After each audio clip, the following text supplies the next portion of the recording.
الله الرحمن الرحيم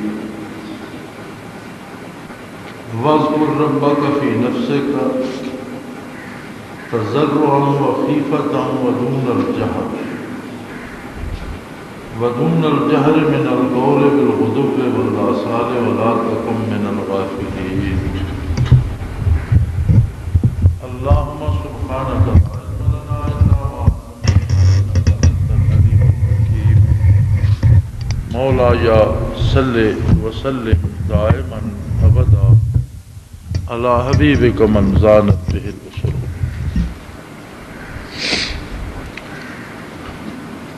نامے پارے میں سورہ اعراف کی آخری سے پہلی آیہ کریمہ ہے.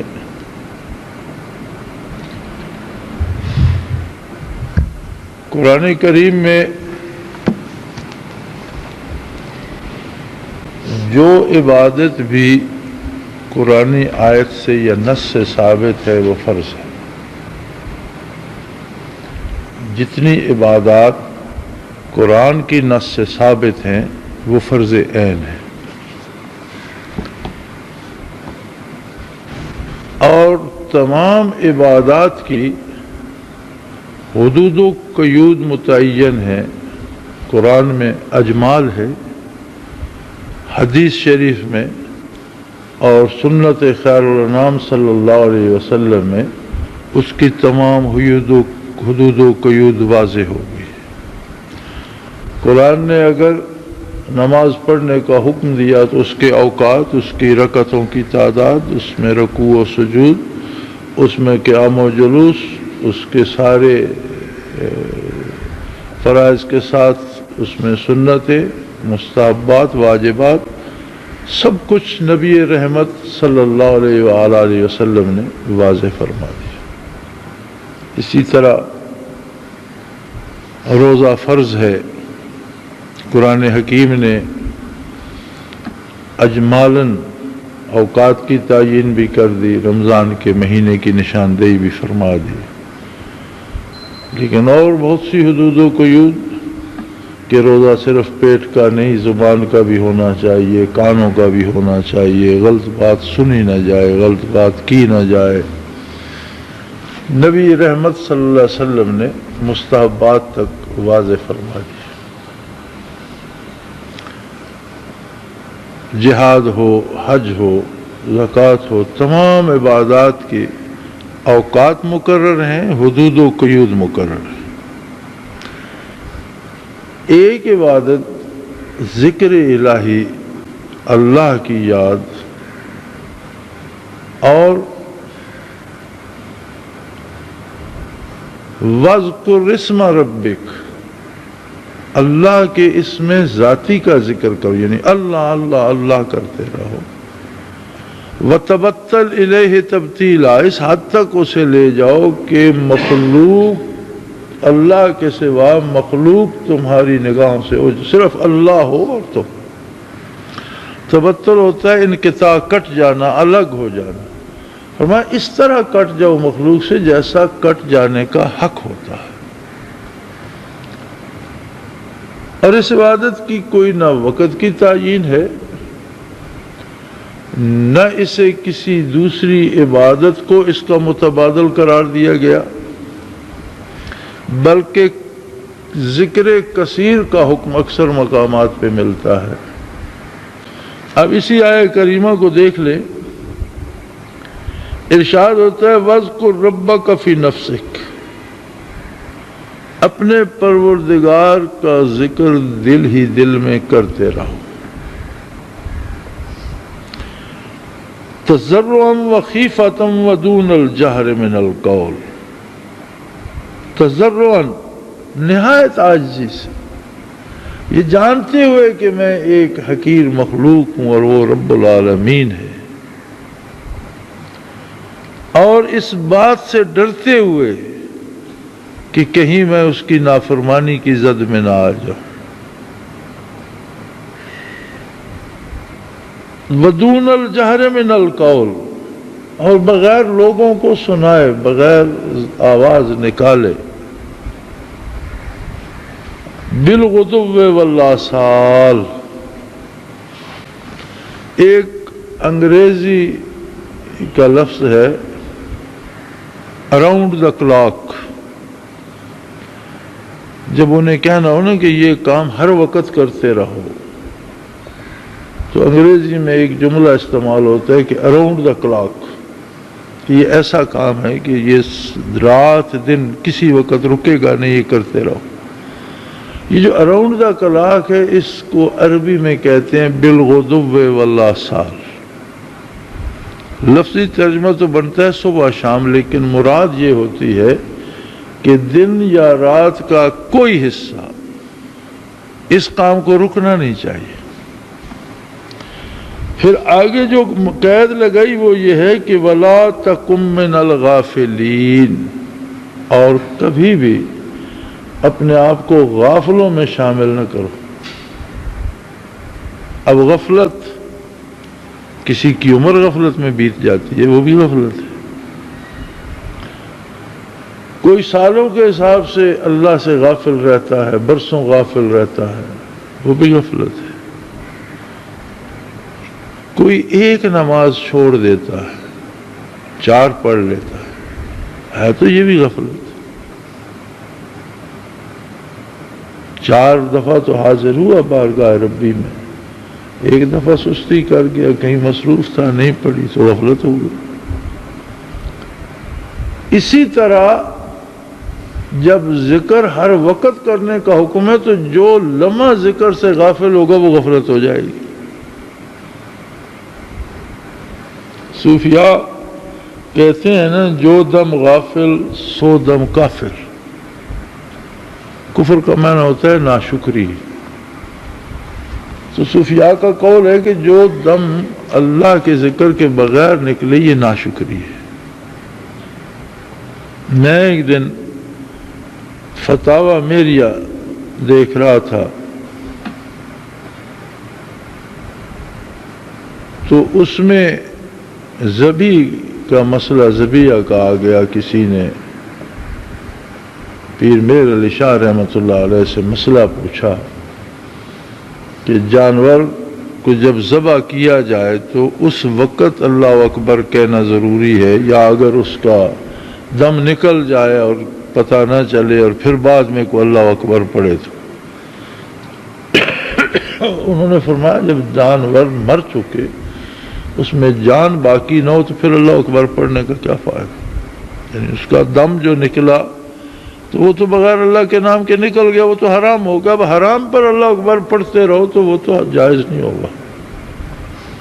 ہاں اس میں زندگی کا اثر ابھی باقی ہے، وہ ہاتھ پاؤں مار رہا ہے تو آپ کسی نے پہلے سستی کی آپ اس وقت تکبیر پڑھ دیتے ہیں تو درست. لیکن جب وہ ٹھنڈا ہو گیا اس کی جان نکل گئی اب اللہ اکبر پڑھو یا کچھ پڑھو اب وہ نہیں ہوگا. مسئلہ تو جس نے پوچھا اسے بتایا، وہ چلا گیا یا بیٹھا تھا تو احباب جو بیٹھے تھے ان سے کہنے لگے کہ دیکھو جانور ہے اور مکلف بھی نہیں ہے، حلال جانور ہے، اگر اس کا دم اللہ کے ذکر کے بغیر نکل جائے تو حرام ہو جاتا. ہم تو انسان ہیں اور مکلف ہیں تو ہمارے جتنے دم اللہ کے نام کے بغیر جاتے ہیں یہ کس کھاتے میں.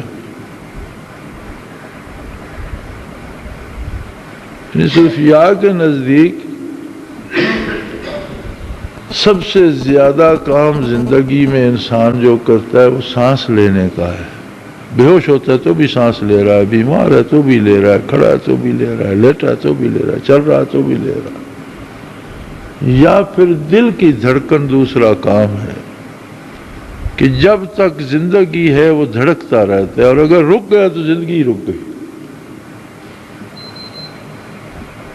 تو صوفیاء نے اسی حکم کی تعمیل میں ہر آنے جانے والے سانس کو اللہ کے نام سے آراستہ کرنے کی کوشش کی. دل کی ہر دھڑکن کو اس سے آشنا کیا. اور یہ کسی صوفی یا کسی پیر صاحب کی مہربانی سے نہیں ہوتا، یہ برکات نبوت ہے، نبی علیہ الصلوۃ والسلام سے وراثتاً چلتی ہیں اور نور نبوت سے دل روشن ہوتے ہیں. جس طرح قرآن و حدیث کا سارا علم موروثی ہے، کسی نے درمیان میں ایجاد کر کے کچھ نہیں داخل کیا، اور اگر کیا ہے تو وہ باطل ہے۔ جو وراثتاً حضور علیہ الصلوۃ والسلام سے صحابہ نے سیکھا، صحابہ کرام سے تابعین نے سیکھا، ان سے تبع تابعین نے سیکھا، نسل در نسل جو اس 15ویں صدی تک آ رہا ہے وہی دین ہے۔ دین موروثی ہے، وراثت ہے۔ اسی طرح برکات نبوت بھی موروثی ہیں اور تب سے اب تک چل رہی ہیں اور قیامت تک چلتی رہے گی۔ صحابہ کرام کو رضوان اللہ علیہم اجمعین براہ راست شرف زیارت اور شرف جمال نصیب ہوا تو ایک نگاہ میں ان کے وجود کا رواں رواں ذاکر ہو گیا۔ قرآن حکیم اس پہ گواہی دیتا ہے، فرماتا ہے ثم تلین جلودہم وقلوبہم الی ذکر اللہ، کھال سے لے کر نہا خانہ دل تک وجود کا ہر ذرہ اور ہر سیل ان کا ذاکر ہو گیا۔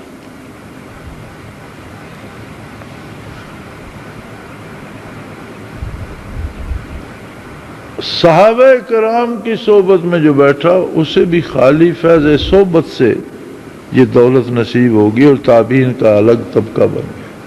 اسی طرح تبع تابعین سے لے کر آج تک اللہ کے بندوں نے علم ظاہر بھی سیکھا، عمل بھی کیا، اور اس کے ساتھ یہ قلبی کیفیات بھی وراثتاً وہی برکات جس نے صحابہ کرام کے وجود کو روشن کیا تھا، تابعین تبع تابعین بھی وہی برکات محمد الرسول اللہ سینہ بسینہ حاصل کی اور اگلوں تک پہنچائیں۔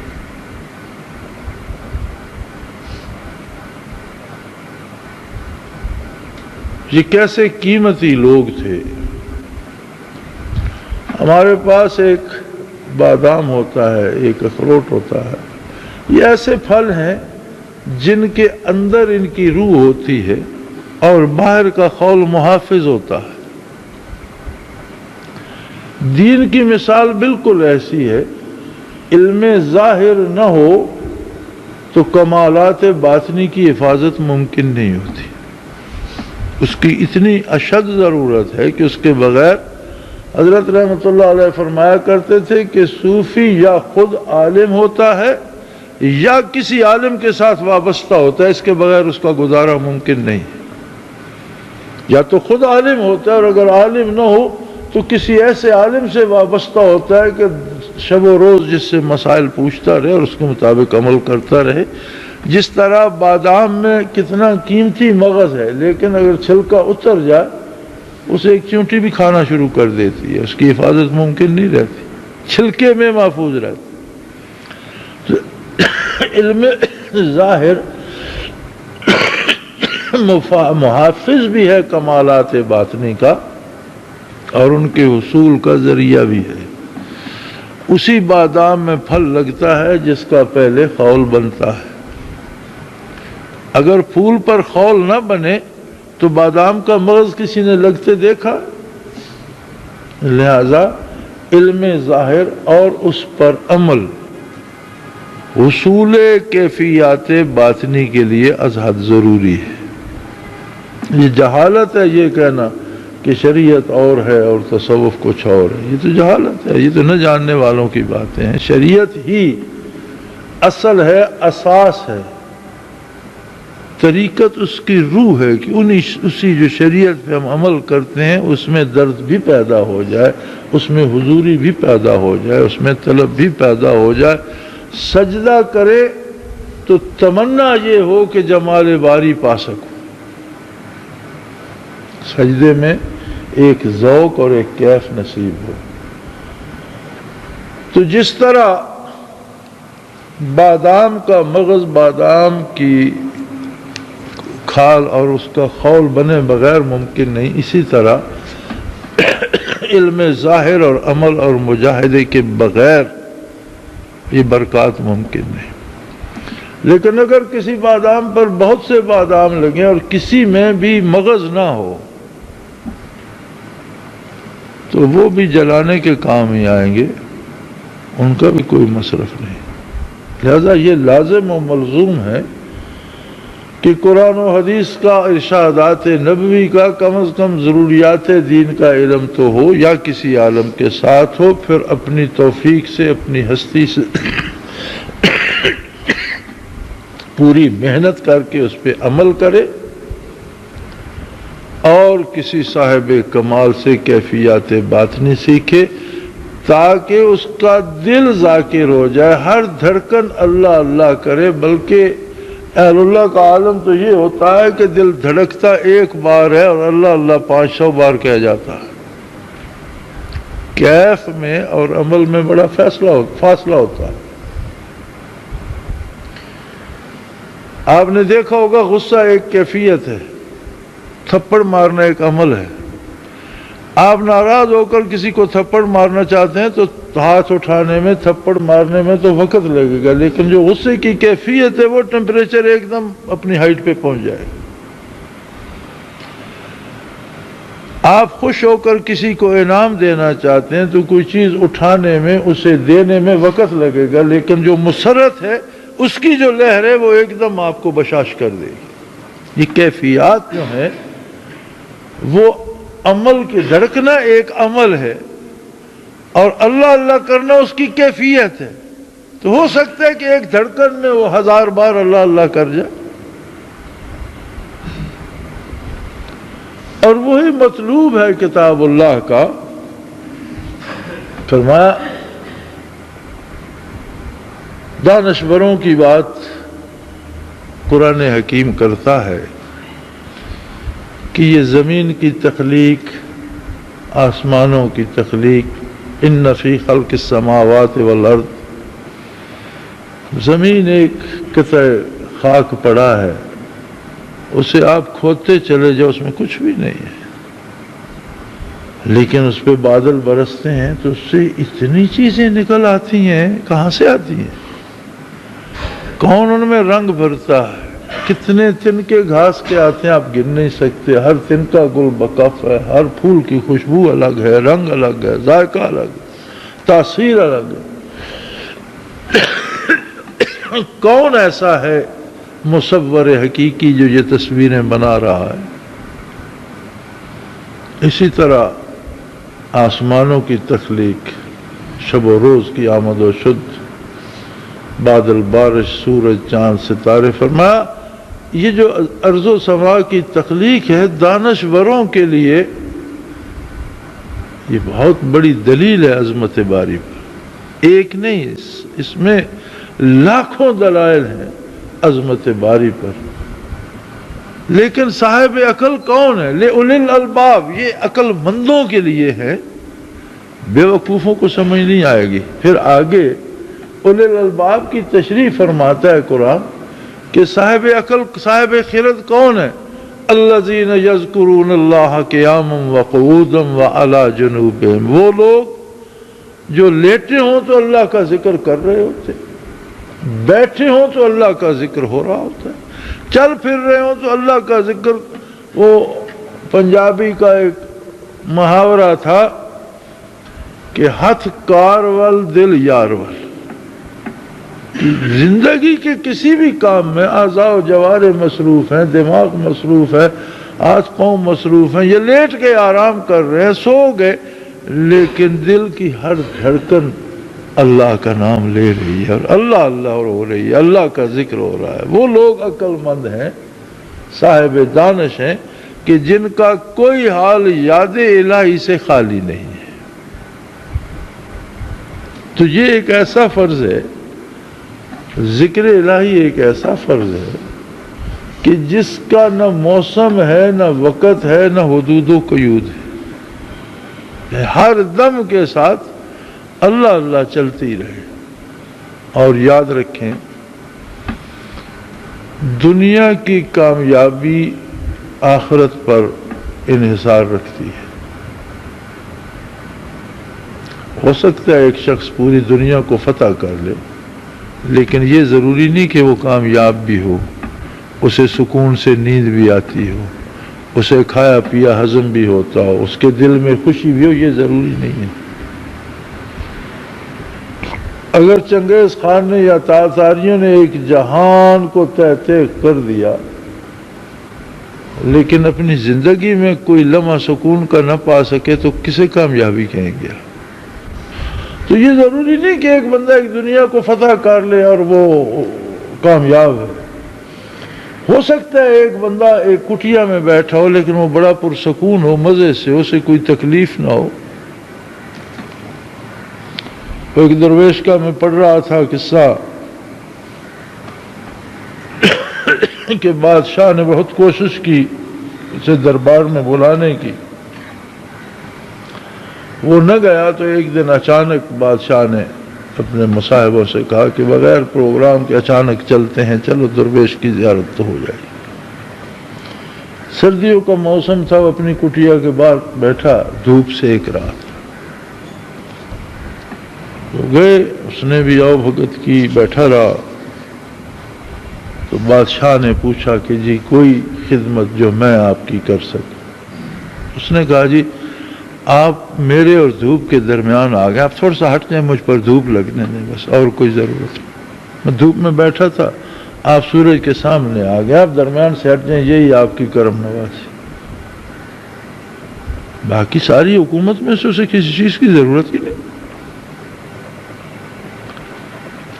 تو وہ ایک درویش جو ایک کٹیا میں بھوکا پیاسا بیٹھے، اگر اس سے اتنا سکون اللہ نے دے دیا کہ اسے شہنشاہ کی سلطنت میں سے کچھ نہیں چاہیے، تو کامیاب تو وہ ہے. جیت تو وہ گیا جو اپنی زندگی سکون سے اور مزے سے گزار رہا. تو دنیاوی زندگی کی کامیابی کا مدار بھی آخرت. اگر آخرت درست ہوتی ہے، آخرت سنورتی ہے، تو دنیا میں انسان کو سکون نصیب ہوتا. اور آخرت بگڑتی ہے اگر، تو دنیاوی زندگی میں بھی تلخیاں آ جاتی ہیں اور سکون اٹھ جاتا ہے اس سے. چونکہ دنیا پرتو ہے، عکس ہے آخرت کا. دنیا حقیقی زندگی نہیں ہے اور آخرت حقیقی زندگی ہے. ہم جو عمل بھی کرتے ہیں اس کا جو نتیجہ آخرت میں بنتا ہے اس کا عکس اس دنیاوی زندگی پہ پڑتا رہتا ہے. آپ نے کسی بدکار کو کبھی پرسکون نہیں دیکھا ہوگا اور کسی نیک کو پریشان نہیں دیکھا ہوگا.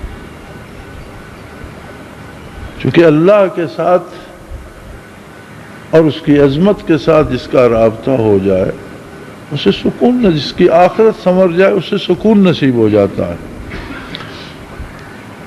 اور عجیب بات یہ ہے کہ جتنی اس عبادت کی تاکید کی گئی کتاب اللہ میں، جتنی اس کی تاکید کی گئی سنت میں، عمل میں، اتنا ہی اس کی طرف سے ہم غافل ہو گئے.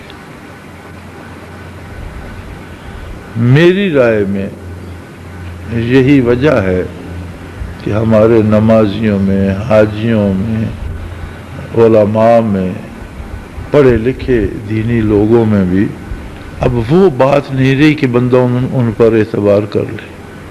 کتنے بڑے نقصان کی بات ہے. قومی لحاظ سے اگر ہم سوچیں کہ دکاندار ہے، اس نے 10 حج کیے ہوئے ہیں لیکن ہم اعتبار نہیں کر سکتے کہ یہ بہت ٹھیک بتا رہا ہے، کیا فائدہ؟ ایک عالم ہے، مفتی ہے، پڑھا لکھا ہے، اس کی بات پہ ہم اعتبار نہیں کر سکتے، ہو سکتا ہے جھوٹ بول رہا.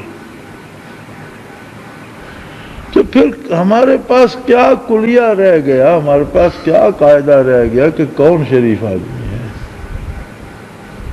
ایسا کیوں ہوتا ہے کہ لوگ 10 حج کر کے بھی عملی زندگی میں سیدھے نہیں ہوتے؟ سارا علم پڑھنے کے بعد بھی ان میں تبدیلی نہیں آتی، چوریاں کرتے ہیں، جھوٹ بولتے ہیں. اس لیے کہ علم کو دماغ تک رکھتے ہیں اور دل میں غفلت ہوتی ہے. اور جب تک دل اللہ اللہ نہ کرے، دل میں کیفیات پیدا نہ ہو، خالی بادام ہے جس کے اوپر لکڑ ہے، اس میں مغز نہیں ہے، اس سے کیا کسی کو لذت ملے گی؟ کیا اس سے کسی کو دوا ملے گی؟ تو ذکر الہی فرض عین ہے. جب ایک چیز نماز فرض ہے، جب نماز کا وقت ہوتا ہے تو وضو فرض ہو جائے. وضو خود فرض نہیں ہے لیکن جب نماز کا وقت ہوتا ہے تو وضو فرض ہو جاتا ہے نماز کے لیے۔ اسی طرح ذکر جب فرض عین ہے تو اس کی تلاش فرض ہو جاتی ہے، اور کہیں مل جائے تو پھر سیکھنا فرض ہو جاتا ہے۔ بعض چیزیں خود فرض نہیں ہوتی لیکن دوسرے کے ساتھ مل کر بالواسطہ فرض ہو جاتی۔ اللہ کریم ہمیں دین کی سمجھ اور شعور عطا فرمائے، گناہوں سے درگزر فرمائے اور توفیق عمل عطا فرمائے، اور ہمارے دلوں کو اپنی یاد سے آباد رکھے۔ وآخر دعوانا الحمدللہ رب العالمین۔